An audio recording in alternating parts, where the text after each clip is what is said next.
Blessings. Welcome to today's Law Enforcement Daily Devotional.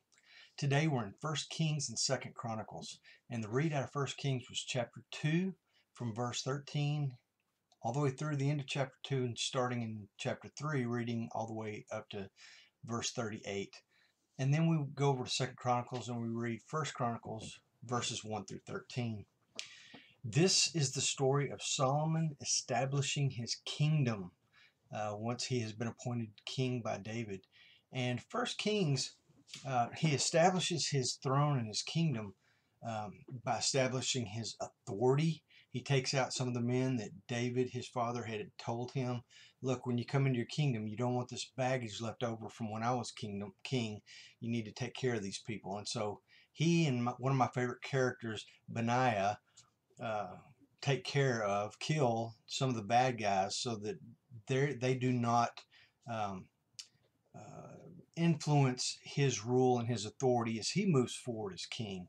So once he does this, nobody's going to mess with Solomon. So he establishes his throne through his authority, and then he establishes his throne through wisdom. And the story at the end of 1 Kings is the two women who are fighting over this one baby. And he shows his great wisdom in saying, well, just cut the baby in half. And one lady says, no, don't kill the baby. And the other one was like, well, go ahead.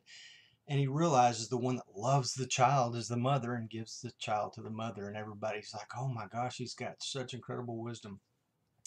2 Chronicles doesn't cover that whole story. It just covers that part where where Solomon takes all of the leaders of Israel and he takes them to the temple. I mean, he sets an example right off the bat.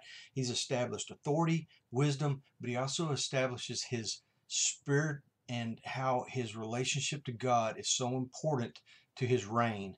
He takes them all basically to church. He takes them to the temple, makes sacrifices, and there God asks him, man, what do you want for your rule? I'll give you whatever you ask for, a blank check statement. And basically he says, just give me wisdom, Lord. And so let's pick up that in chapter 3, verse 9 of 1 Kings. The two reads I'm going to be giving you today are out of 1 Kings. So we do read 2 Chronicles, but I'm looking basically at the ones in 1 Kings. So chapter 3, verse 9 says, so give your servant an understanding heart to judge your people, to discern between good and evil. For who is able to judge this great people of yours?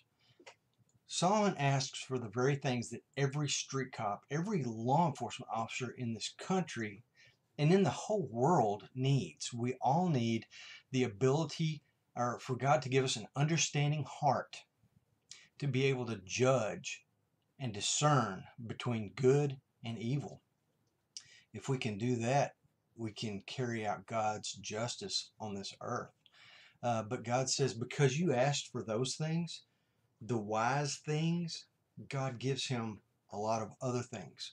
It's kind of like that verse that says, seek ye first the kingdom of God, and all these things shall be added unto you. It's a theme in the Bible. It's very important. And as law enforcement officers, the little lights ought to start going off, and we need to start praying that prayer. Chapter 3, verses 6 through 28. Again, Solomon judges very wisely with the two women. And at the end of it, in verse 28, a great law enforcement verse, it says, the wisdom of God was in him to administer justice. We need that. We want that. But we've got to pray that we would have God's understanding heart and the discernment to be able to tell between good and evil. Tomorrow our reads in 1 Kings chapters 5 and 6 and 2 Chronicles chapters 2 and 3. So read up, come back here, and we'll do this again. Be safe.